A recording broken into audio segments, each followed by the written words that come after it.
사무엘상 20장 12절부터 23절 우리 같이 봉독합니다. 시작. 요나단이 다윗에게 이르되 이스라엘의 하나님 여호와께서 증언하시거니와 내가 내일이나 모레 이맘때에 내 아버지를 살펴서 너 다윗에게 대한 의향이 선하시면 내가 사람을 보내어 내게 알리지 않겠느냐? 그러나 만일 내 아버지께서 너를 해치려 하는데도 내가 이 일을 내게 알려주어 너를 보내어 평안히 가게 하지 아니하면 여호와께서 나 요나단에게 벌을 내리시고 또 내리시기를 원하노라. 여호와께서 내 아버지와 함께 하신 것 같이 너와 함께 하시기를 원하노니 너는 내가 사는 날 동안에 여호와의 인자하심을 내게 베풀어서 나를 죽지 않게 할 뿐 아니라 여호와께서 너 다윗의 대적들을 지면에서 다 끊어버리신 때에도 너는 내 인자함을 내 집에서 영원히 끊어버리지 말라 하고 이에 요나단이 다윗의 집과 언약하기를 여호와께서는 다윗의 대적들을 치실지어다 하니라. 다윗에 대한 요나단의 사랑이 그를 다시 맹세하게 하였으니 이는 자기 생명을 사랑한 것 같이 그를 사랑함이었더라. 요나단이 다윗에게 이르되 내 일은 초하루인즉 내 자리가 빔으로 내가 없으면 자세히 물으실 것이라. 너는 사흘 동안 있다가 빨리 내려가서 그 일이 있던 날에 숨었던 곳에 이르러 에셀바위 곁에 있으라. 내가 관역을 쏘려 함같이 화살 셋을 그 바위 곁에 쏘고 아이를 보내어 가서 화살을 찾으라 하며 내가 짐짓 아이들에게 이르기를 보라 화살이 내 이쪽에 있으니 가져오라 하거든 너는 돌아올지니라. 여호와께서 살아계심을 두고 맹세하노니 내가 평안 무사할 것이요 만일 아이에게 이르기를 보라 화살이 내 앞쪽에 있다 하거든 내 길을 가라. 여호와께서 너를 보내셨음이니라. 너와 내가 말한 일에 대하여는 여호와께서 너와 나 사이에 영원토록 계시느니라. 아멘.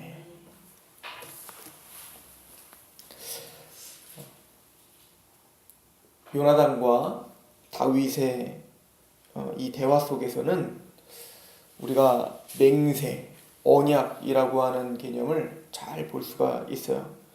특히 이 맹세와 이 언약은 우리 17절에 있는 것처럼 다윗에 대한 요나단의 사랑이 그를 다시 맹세하게 하였으니 라고 말해요.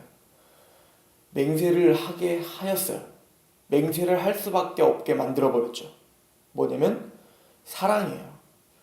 이 다윗과 요나단은 이제 계속 읽어보면 아시겠지만 연인들 남자와 여자 간의 그 뜨거운 사랑보다 더 큰 사랑을 했더라 라고 이야기합니다. 그러니까 그래서 어찌 보면 그냥 내 이익을 추구하는 사랑이 아니에요. 사실은 요나단은 지금 다윗은 지금 쫓김을 받을 상황이고 대적이고 좋아할 만한 이유가 전혀 없는 사람입니다.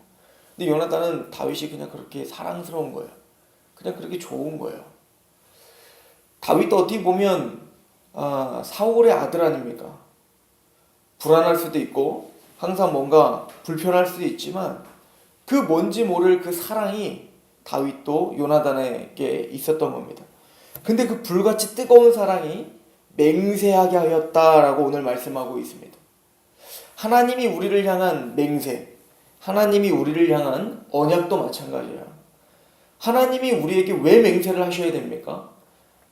죄 많은 우리는 다 지옥불에 던져지면 되는데 굳이 하나님이 원수되었던 대적인 우리를 왜 구원시키고자 하나님이 맹세를 하시냔 말입니다. 하나님이 노아 홍수 심판으로 인해서 모든 생물들을 다 죽였을 때 하나님은 그 분노와 그 진노 때문에 그러셨던 것인데 하나님이 굳이 사람들에게 다시 무지개를 떠가며 내가 이 무지개 보면서 내가 너희를 다시는 심판하지 않을게 라고 하나님이 굳이 지금 회개도 하지 않는 그 인간들에게 왜 하나님은 그렇게 맹세를 하셔야 됩니까? 우리 히브리서 6장을 잠깐 갔다 오시겠습니까? 히브리서 6장 17절을 한번 보시겠습니까?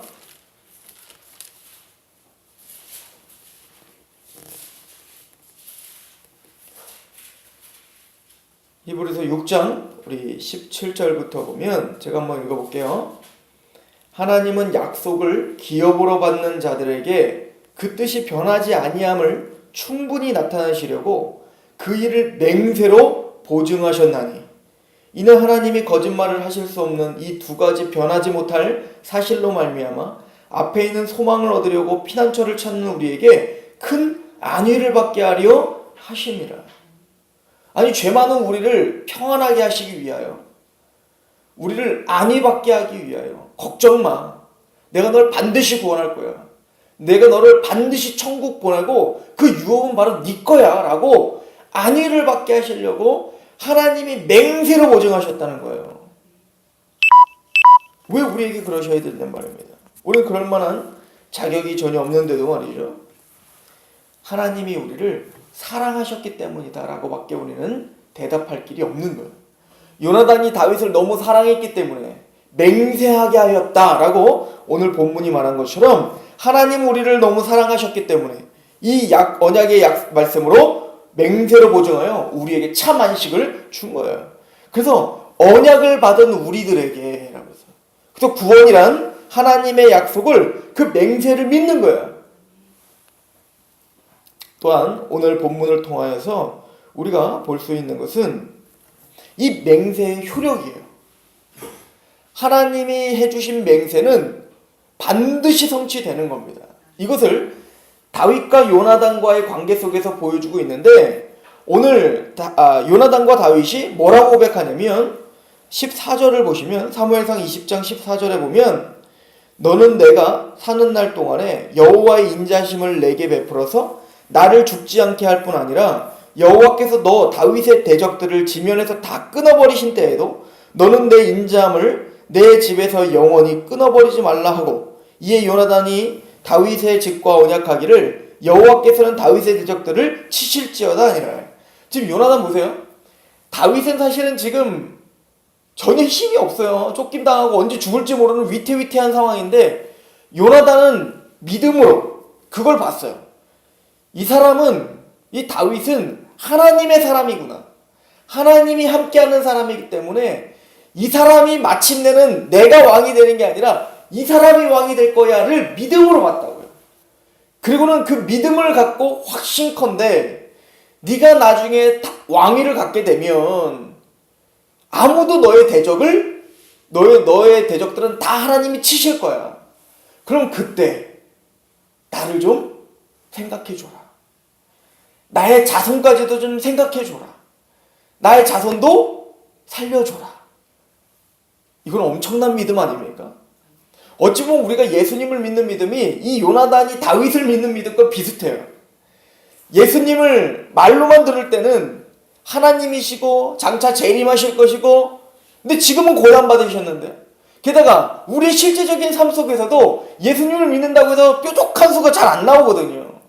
물론 하나님이 기도로 응답하고 구원받은 사람이 그런 간증을 하지만, 오늘 하루 또 어려운 일을 닥치면 예수님을 믿는다는 게 나에게 어떤 유익이 있을까? 실리를 따지면, 세상적인 가치관으로 따져버리면, 쉽게 예를 들어서 주말에 놀러 가는 게 더 좋은데 뭐. 근데 우린 요나단과 같이 다윗을 바라보는 거예요. 지금 볼품없어 보이는 것 같은 이 그리스도라고 하는 세상적인 눈으로 말하는 겁니다.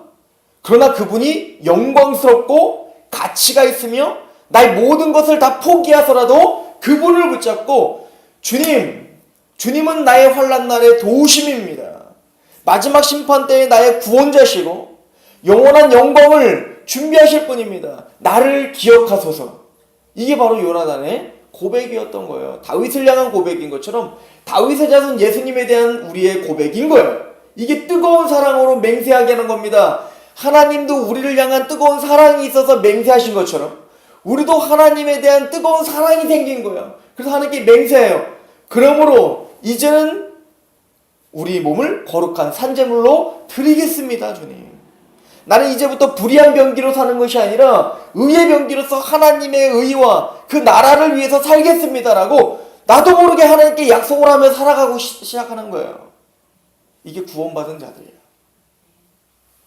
그리고는 이 맹세로 보정한 것이 어떻게 성취가 되냐면, 나중에 사무엘하 9장에 보면 다윗이 진짜 정권을 진짜 잡죠.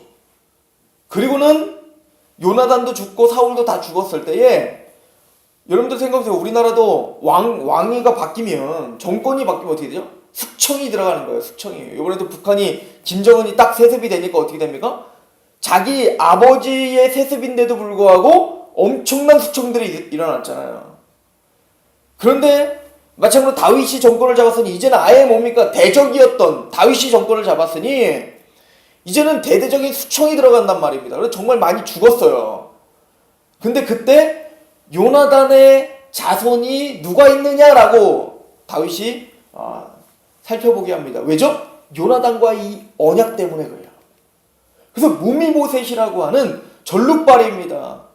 원래 전룩발이는 성에 들어올 수 없어요. 자, 대적의 자녀죠? 전룩발이죠?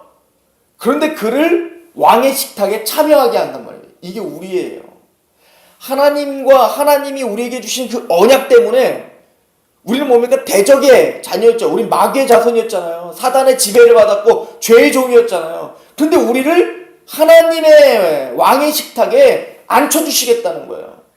그리고 뭡니까? 우리는 전룩발이잖아요. 우린 영적 전룩발이고 우리는 항상 넘어지고 쓰러지고 지금도 쓰러지고 또 넘어지고 또 연약하여 죄 가운데 허덕이는 우리인데 우리를 왕의 식탁 가운데 초청해 주셨다는 그 영광스러운 언약이 오늘 이곳에 이 말씀에 스며들어가 있는 거예요.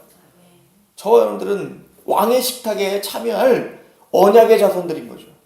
하나님은 우리에게 맹세로 보증하셨습니다. 요나단이 지금은 다윗은 도망자인 것 같아서 다윗을 옆에 두면 사실은 항상 마음이 불편할 수 있어요. 나 혼자 살 때보다는. 그러나 그 요나단에게는 그 불편함보다도 더 뜨거운 사랑이 있었고 그 다윗의 평안을 보며 다윗을 바라본 그 기쁨이 있었던 것처럼 오늘 살아가는 기독교인들에게는 이 땅에서 살아가는 동안에는 항상 갈등이 있기 마련이에요. 예수 그리스도를 내 옆에 두고 사는 건 사실은 좀 불편해요. 왜냐면 내가 하고 싶은 대로 다 못하거든요. 하지 말라는 것도 참 많거든요. 그런데 하나님에 대한 사랑이 그 불편함을 압도하는 거예요. 그리고 하나님에 대한 그 예수 그리스도를 그 사랑이 나의 마음에 알 수 없는 기쁨을 주는 것. 그리고 영원한 영광을 바라보며 그렇게 그 맹세를 믿으며 그렇게 소망 가운데 살아가는 것. 저는 요나단과 같은 믿음, 또 요나단과 다윗이 했던 그 맹세의 확증, 오늘 저와 여러분들이 그 맹세와 그 믿음을 다 갖고 있다고 믿습니다. 그래서 오늘 저와 여러분들은 승리하실 것이고 마침내는 그 언약의 성취를 볼 사람들이라는 사실을 믿으시고 오늘도 힘을 내시길 소망합니다. 기도하겠습니다. 아버지 하나님 너무나 감사합니다. 우리의 믿음을 도와주옵소서. 맹세로 우리에게 언약하신 하나님, 그 맹세가 반드시 이루어짐을 우리에게 보여주시고 계십니다. 하나님이여, 우리의 안위함을 위하여 그렇게 우리를 사랑하시어 우리에게 끝까지 베풀어 주시고 은혜 내려 주시고 기다려 주시고 인내하셨던 하나님, 이제 우리를 아버지 영광스러움으로 또한 거룩함으로 인도하여 주시고 오늘 하루 누구를 만나든 어디에 있든 하나님의 이 말씀을 붙잡고 승리하고 담대할 수 있도록 인도하여 주옵소서. 그렇게 역사하실 하나님을 기대하며 예수 그리스도의 이름으로 감사하며 기도하옵나이다.